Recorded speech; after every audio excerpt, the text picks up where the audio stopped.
So I told her, if you don't get in the car, I'm going to leave you. So I did. I just left her. And I got to the movie theater. I was like, I don't care if you're late. Like, this is a lesson you're going to learn. And she learned it by setting my Usagi on fire. This is the OmniDog and TBone show. And this is TBone back from a long hiatus. I'm OmniDog.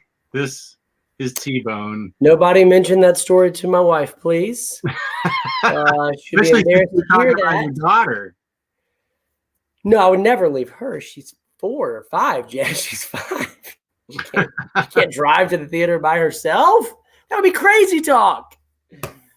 OmniDog and TBone coming at you in the morning.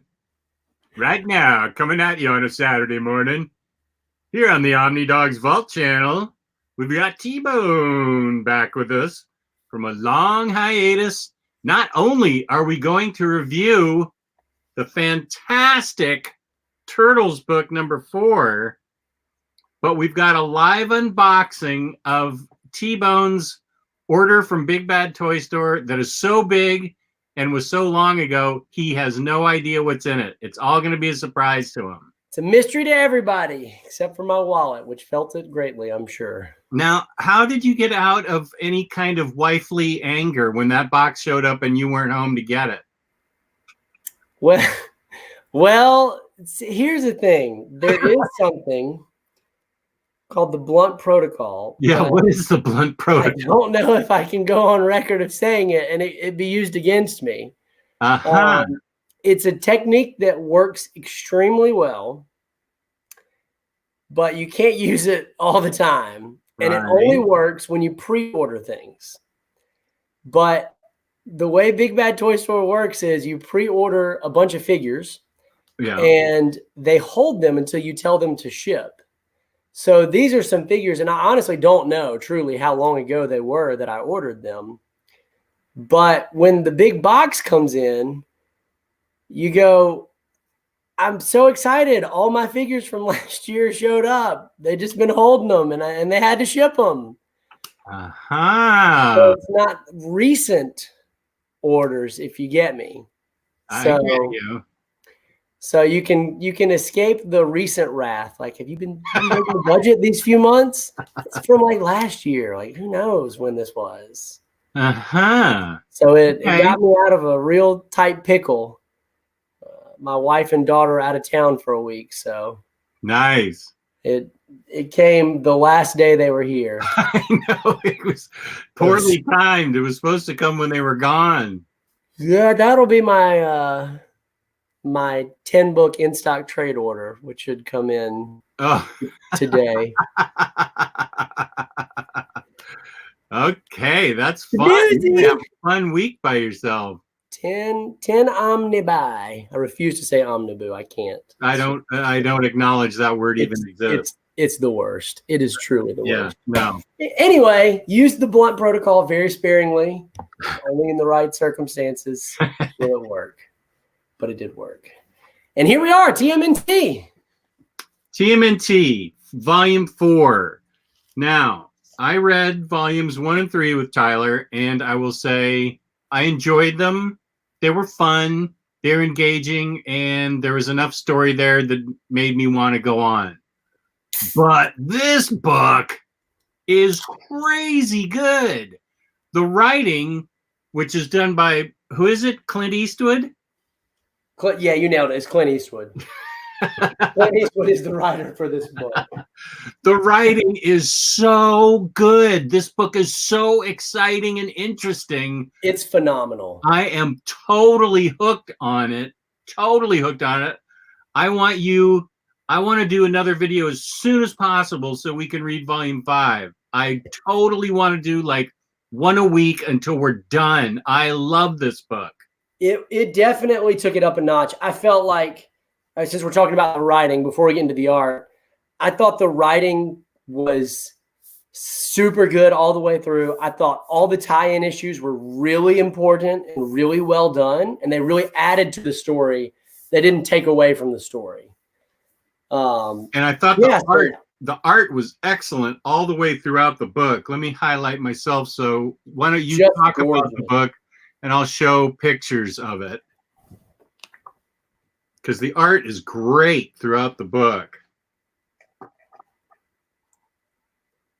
There's a budding love scene between April and hockey guy. What's his name again?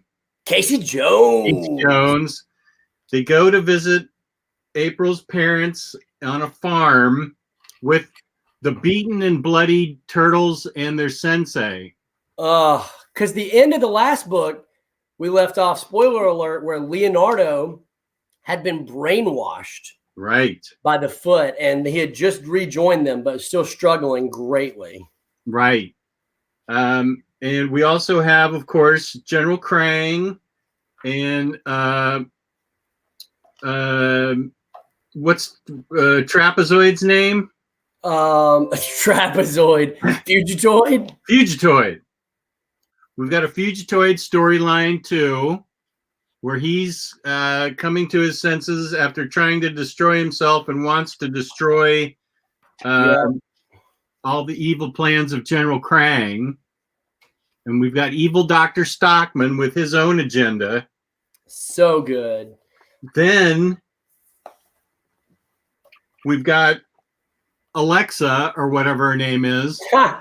Okay, can you show the cover of that book? It's one page before that. Of the issue. I think it's 1 or 2 pages before. I just thought that was one of the most, like, that could be a print. Yeah. That could honestly be an art print that I would buy. The art is so good.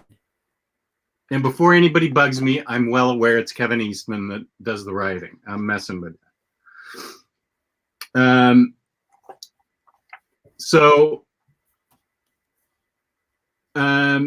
Leonardo is trying to regain himself as they recover on the upstate farm, where I don't want to tell too much, but April has some ooze and maybe it'll help her ailing father. Alapix is fighting on the side of the turtles for now. Then it goes back in time to the Krang Empire from the earlier days, so we can get a little backstory on that world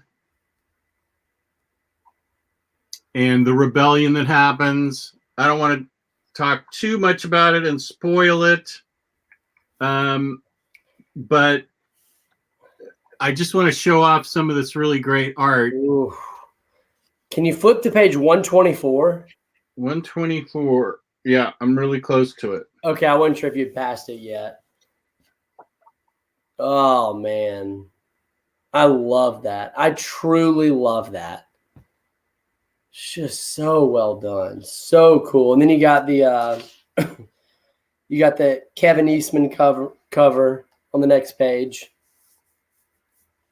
which I know you're not a big fan of Kevin Eastman's art. I don't dislike it that much. I like this art much better, though. Yeah. So I don't want to spoil it for people, but I want to give sort of an overview so people can get excited about it and read it, because this book has now officially gotten me into Teenage Mutant Ninja Turtles. I am now totally hooked, and I forgot it came with a ribbon, which is awesome. Isn't that so nice? The ribbons are great. I would say the barn brawl was a big highlight for me, that huge barn fight. Yeah. And then they get back to New York. I thought the annual issue was really fun. That was also art by Kevin Eastman. Now, is that the time travel issue? That was the time travel issue. Right. That's a self-contained story, but it was really fun. Yeah, where they have to do battle in a Coliseum type setting. They're captured sort of by a time traveler and taken to help lead a rebellion against this evil empire, and it's actually pretty funny. I really enjoyed the gladiator fighter in the ring. I don't recall his name. That guy. Okay, so here's what I loved about this issue, okay? This is a little Turtles history for you. But in the original series, Michelangelo and subsequently the rest of the Turtles had a call out when they went into battle, and it was Cowabunga. Right. So in this issue, the gladiator, Baltazar is his name. Baltazar says Cowabunga. And then in the newest Turtle series, well, not the newest, but the second newest, it came out in 2012 on Nickelodeon, which is phenomenal, by the way. Highly recommend anybody watching it. It has a very similar feel to the books. It's very well written, very similar to feel to these books. But Michelangelo's call out was Booyakasha. He would always jump in battle and be like, Booyakasha!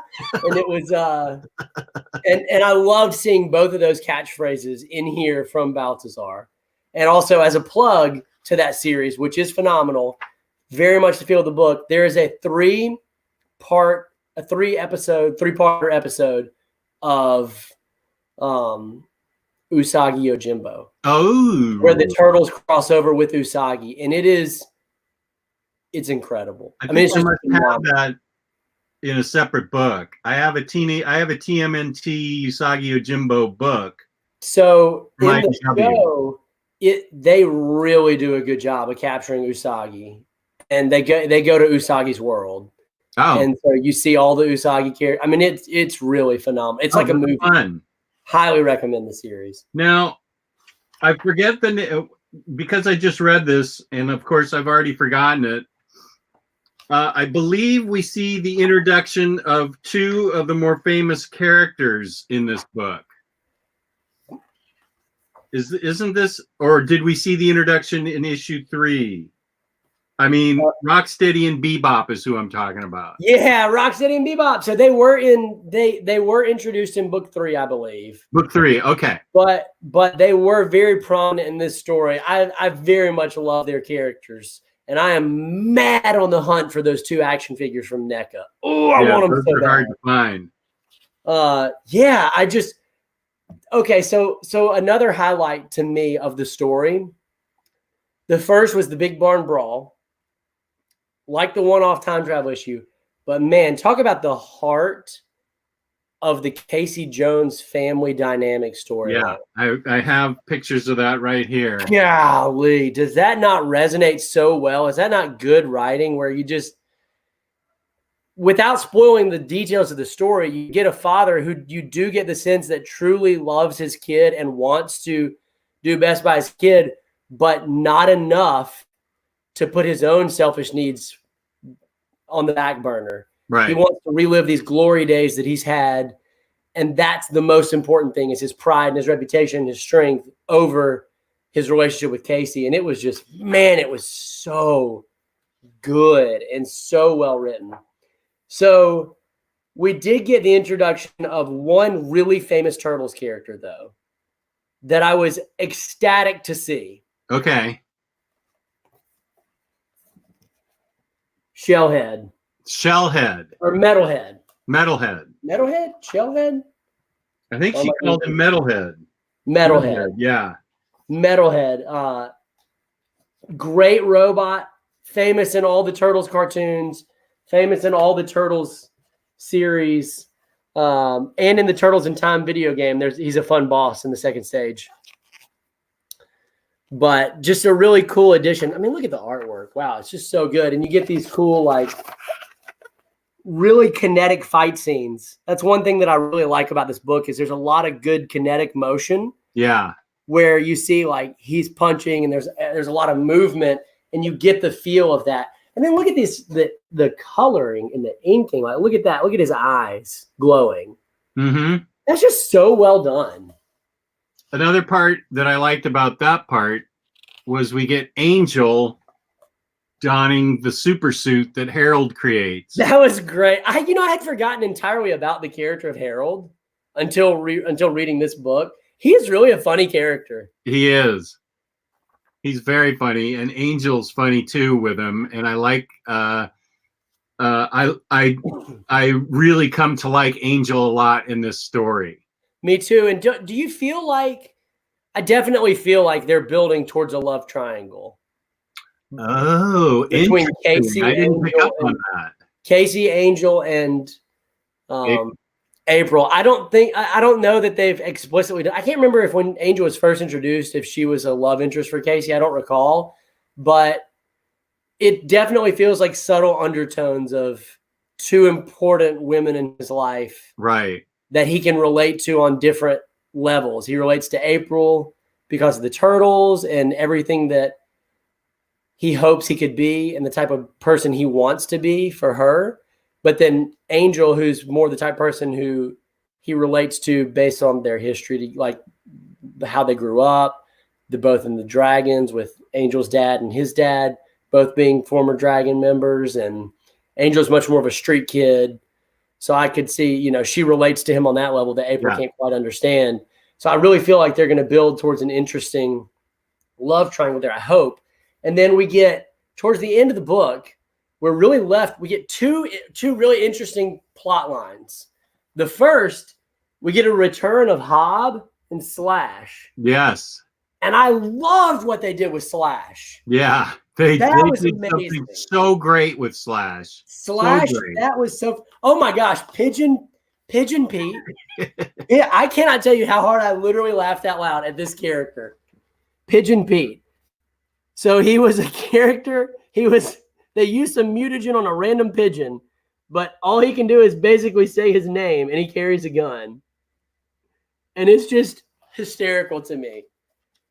Pigeon Pete was amazing. And then at the very end, we're introduced to the Rat King, who has, in different iterations of Turtles, been different things. Okay. So he's not always been this version. He's always a villain. Okay. But in this version, what an interesting development that he is the brother of Kitsune. Was that her name? The fox lady who's been helping Shredder all this time. Right. And it really gives much more gravitas and an overview of what's going on, even beyond the Technodrome destroying the Earth and them trying to stop the Krang and the Utron Empire. Right. It really was an interesting twist that I was like, wow, I really want to know more. So it's like they're playing these grand games. They're picking teams and picking sides, and it's really interesting. Yeah, I loved the introduction of him, and I loved at the end.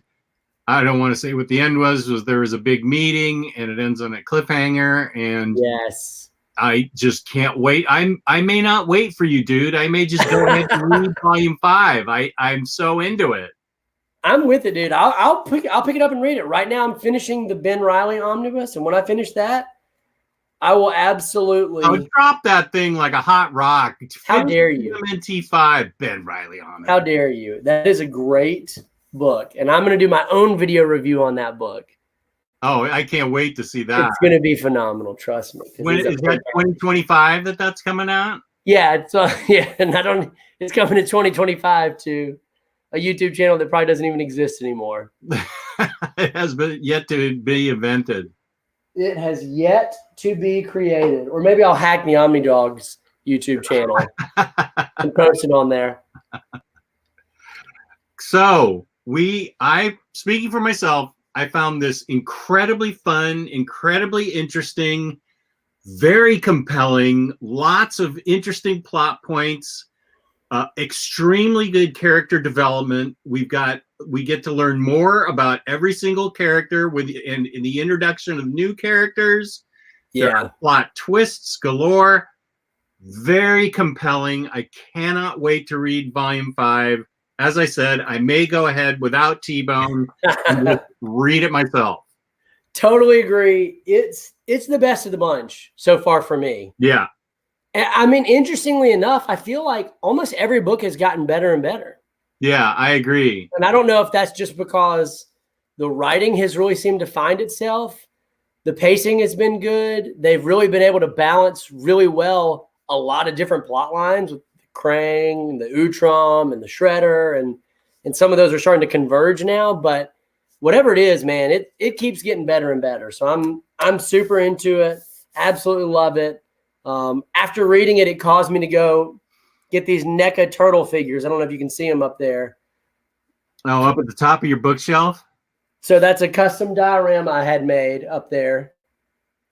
And those are NECA Teenage Mutant Ninja Turtle figures that are based off of their original cartoon looks. And then the Shredder, who's based off of his look too. And oh, so good.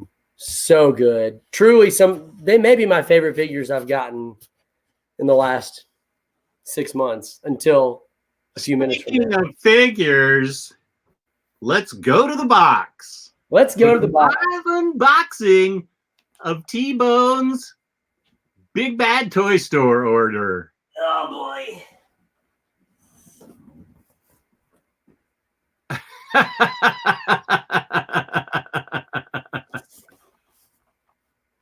That's a big box. Yeah, this is a real big box. Let's see if we can't get it open as quickly as possible. I'm gonna peel this part off here. I should have told you, you're supposed to open these things up before the video. It's okay. Then you wouldn't get to hear that sweet ASMR of slicing open a box. Okay. So there may be people into that. You're right. That's it. You can rewind this video and rewatch that as many times as you want. Crank up the volume. Just for you. All right, we're going to throw this receipt down here because we don't want to be ashamed of ourselves. Because you want that you want that shredded. You want to feed that right into the shredder. That's right. Get rid of all the evidence. That's what I do with my receipts. Speaking of the shredder. Okay. Wow. We have got some stuff. This is no lie. This is on the top, Jess. Could not have planned this better. The first figure in the box. Hoppy Bunny. I mean, her name's White Rabbit, but sure. Hoppy Bunny is a much better name. If you feel good about calling her Hoppy Bunny, then I feel good about it. Hoppy Bunny is an awesome figure. She may be one of my favorite figures.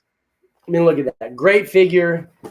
So this is going to be every figure from, it's the Demogoblin Build-A-Figure wave. I like the Demo. Oh, yeah. That's a good figure. Yeah, it's a really cool Shang-Chi. It'll go with my 3 volumes up there, however many volumes they made. But I like the middle torso section of the Build-A-Figure there. That thing can stand on its hands. Can he really? Yeah, I've seen people pose it that way. Oh, that's awesome. Oh, this is the one figure that I'm most excited about from this wave. Yes. Superior Octopus or whatever? Yeah, super into that. Love the character in the comics. I'm not really sure what he's doing right now. I think he went back to the Superior Spider-Man moniker, but I'm not sure what his character arc is doing. So then we get Gamerverse Spider-Man. Yeah. Wait, there's a little glare. If you could turn it there, perfect. There we go. Gamerverse Spidey.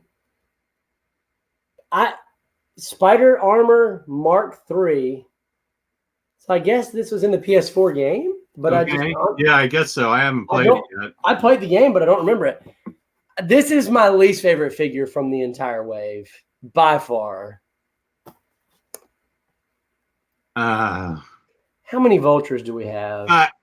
We so don't need another vulture. Like, please stop making vultures, Marvel. I know Marvel Legends watches Jess's YouTube channel.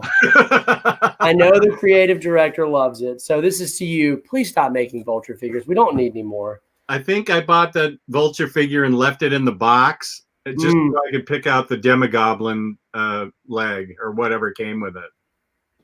Then we get another Gamerverse Velocity Suit Spider-Man, which reminds me a little bit of his suit from All New, All Different Marvel. Looks a little bit like his Parker Industries suit.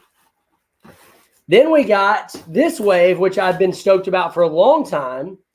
I've been meaning to read this run in the comics, but I've heard mixed reviews on it, which is the new Fantastic Four wave. Ah, okay. And Dan Slott's run, which I have heard mixed things on. So I like that Sue Storm comes with a cool invisible shield thing. Mm-hmm. And she comes with her own invisible wand and an invisible car and an invisible jet. Those are all very cool. She's got an invisible motorcycle in there as well. and an invisible pizza, which I guess you would use for like ACBA stuff. But it's very cool that it comes with all those invisible accessories. Might be the most accessories of any Marvel Legends, honestly. That's a neat addition.